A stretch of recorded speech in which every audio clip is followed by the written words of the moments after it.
Unfortunately मैं music launch होने के बाद यहाँ पहुँची तो सुना नहीं है मैंने ज़्यादा, बट इतने विख्यात लोगों ने इस फिल्म एवरीबॉडी लाइक्स इट। अच्छा, इसमें कविता जी का फिर से म्यूजिक दे रहे हैं उनके हस्बैंड, तो क्या कहना चाहेंगे? म्यूजिक क्या कितना महत्वपूर्ण होता है किसी फिल्म के? आई थिंक हिंदी मूवीज़ में म्यूज़िक सॉन्ग्स बहुत ज़्यादा महत्वपूर्ण है एंड बाहर भी अगर फिल्म का म्यूज़िक सुन के या इवन नॉर्मल म्यूज़िक मेरे लिए तो बहुत बहुत ज़्यादा इम्पोर्टेंट है, क्योंकि मेरा दिन नहीं गुजरता अगर मैं कुछ अच्छा सुनूँ तब तक। आपके अपकमिंग प्रोजेक्ट्स कौन से? वेल अभी 14 अगस्त को गौर हरी दास्तान रिलीज हो रही है, आप लोग प्लीज़ जाइए देखिए और श्योर यू विल एंजॉय। तो बताइए कि इस फिल्म की ट्रेलर देखिए आपने तो कैसा लगा आपको? वेरी वेरी वेरी कितना एक्सपेक्टेशन किस तरह से दर्शाया है पूरा? ये एक आदमी की, हम लोग फिल्मों में करते हैं ये कहानी उसकी कहानी, अब सर ये लाइव आदमी जिसने ये सफ़र किया उसका वो सामने आदमी है और उनको वो फ्रीडम फाइटर है ये प्रूव करने में उनको 30 साल गए। अब समझ लो कि 30 साल आदमी कुछ करके इंडिपेंडेंस हो गया, इंडिया हो गया, उसने इंडिपेंडेंस के इसमें काम किया हुआ है और उनको पहचानते हैं। अब मुझे बताओ इनकी तरह कितने लोग हैं हिंदुस्तान में? अब उन्होंने इतनी तकलीफ नहीं, इन्होंने कर ली। इसकी कहानी है हाउ द मैन परसीव करते हैं, मैं गवर्नमेंट को प्रूव करूँगा कि मैं हूँ। किसे दोषी ठहराना चाहिए इस प्रॉब्लम के लिए? गवर्नमेंट टिपिकल, क्योंकि क्या गवर्नमेंट एंड दी मशीनरी, हम जो कहते हैं जिसको नीचे के क्लार्क ये क्लार्क फिर वो सब गवर्नमेंट के सचिवालय, जितने जितने तुम स्टेप्स को बढ़ते जाओ ना उतना एक एक आड़ आने वाला आदमी रहता है। ये वो कहानी है। जैसे इसका जो रोल था ऐसे कैरेक्टर है लेकिन वो आड़ आता रहता है, अच्छे खासे role, but it happen India में हो रहा है। कोई चीज़ ऐसे स्ट्रेट पेपर डाला उसको गया उसने क्या उधर नहीं जाता है, कुछ ना कुछ बीच में उंगली डालने वाले हैं। खैर उनके लिए कहानी। Thank you sir. तो देखना मिडिल कैमरे को है। जी जी हाँ। बताया ना इस मूवी का ट्रेलर आपने देखा है तो कैसा लगा आपको? बहुत ही बढ़िया ट्रेलर है। जैसे कि विंध्या जी मेरी बहुत अच्छी दोस्त है, तो थोड़ा कुछ इट्स एंड पीसेस उन्होंने मूवी के बारे में मुझे दिखाया और एक वन लाइन मालूम है फिल्म के बारे में। मुझे बहुत एक्साइटमेंट है जब ये फिल्म रिलीज़ होगी, मुझे जाके ये फिल्म ज़रूर देखनी है। क्या कहना चाहिए कि ये जो प्रॉब्लम थी पूरी उसको दोषी कौन है, मेन कल्प्रिट कौन है? उतना तो मुझे डिटेल में वो तो मैं ये सब आपको जब मैं फिल्म देख लूँगी उसके बाद ही पता लगा पाऊँगी कि एग्जैक्टली क्या स्टोरी है, क्या प्लॉट है।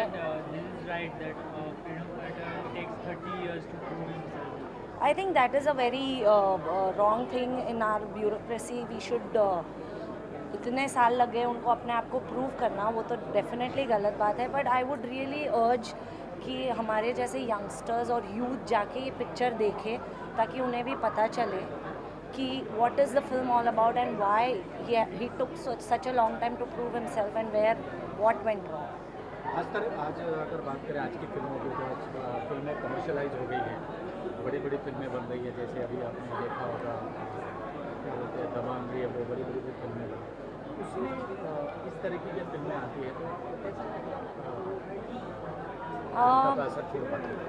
देखो हिंदी इंडस्ट्री तो डेफिनेटली आजकल Marathi industry is picking up a lot. मैंने भी अभी मेरी एक फ़र्स्ट डेब्यू की मराठी में कॉल्ड पिंकी एक सत्य कथा, तो वो जल्दी रिलीज़ होने वाली है। बट मुझे लगता है मराठी इंडस्ट्री बहुत ही ज़्यादा बेहतरीन पिक्चरें बना रहे हैं और बहुत तेज़ी से पिकअप हो रहा है मराठी इंडस्ट्री।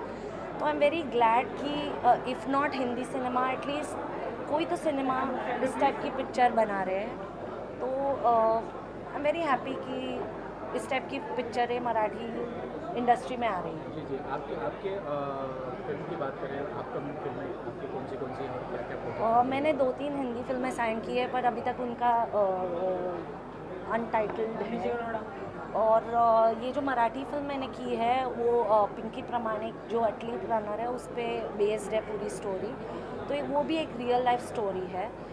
तो वो just I am waiting for the film. I am really excited. मेरी पहली मराठी फिल्म है तो मैं पता नहीं कब रिलीज़ होगी बट वो बोल रहे जल्द रिलीज़ होने वाली है। तो I am keeping my fingers cross.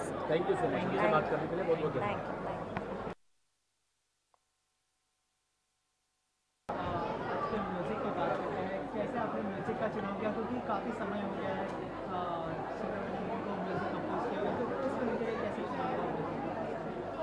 जी हाँ, जब आप डॉक्टर सुब्रमण्यम के पास जाते हो जिन्होंने 30 साल तक किसी फिल्म के लिए म्यूज़िक कंपोज नहीं किया, तो अगर आपके पास उस तरह का प्रोडक्ट नहीं हो, उस तरह की फिल्म या स्क्रिप्ट नहीं हो, तो आप समझ लीजिए कि वो हाँ नहीं कहेंगे।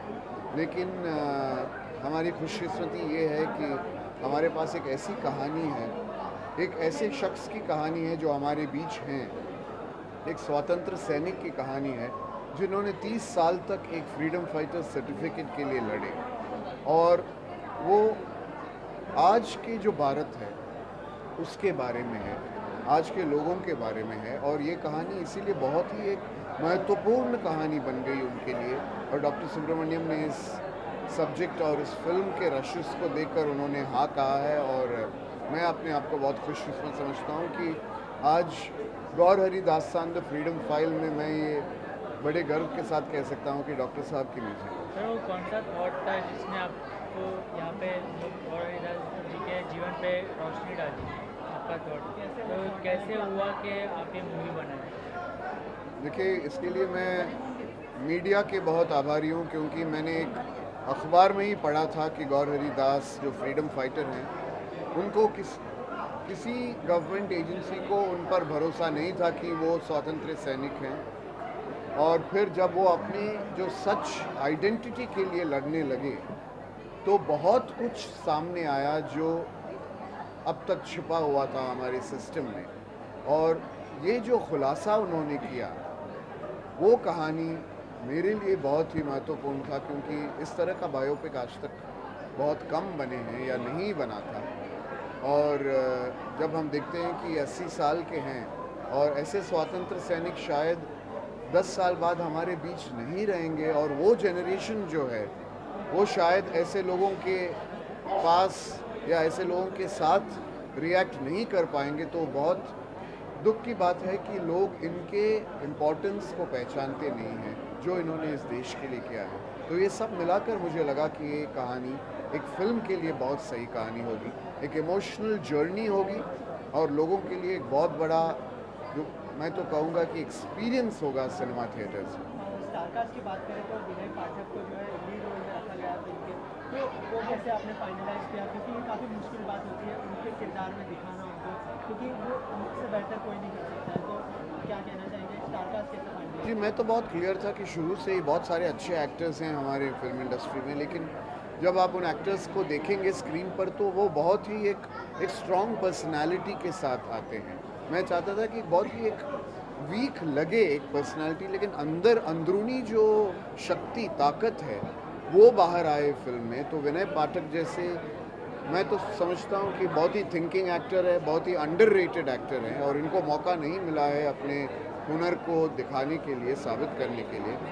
और विनय पाठक ने जो गौर हरिदास का रोल निभाया है, मैं तो समझता हूँ कि ये one of the finest performances in the last 10 years of Hindi cinema, Vinay Pathak in Gaur Haridas. Sir, तो क्या आपको लगता है कि ये मूवी टैक्स फ्री करा दी जाएगी आगे जब रिलीज होगी? मेरे ख्याल से मेरे कहने की ज़रूरत ही नहीं है। जब स्टेट गवर्नमेंट्स या जो चीफ मिनिस्टर्स हर गवर्नमेंट के ये देखेंगे इस पिक्चर को, ये अपने आप टैक्स फ्री टैग के लिए क्वालिफाई होगा, और मैं चाहूँगा कि मेरिट पे ये फिल्म टैक्स फ्री हो। Thank you sir.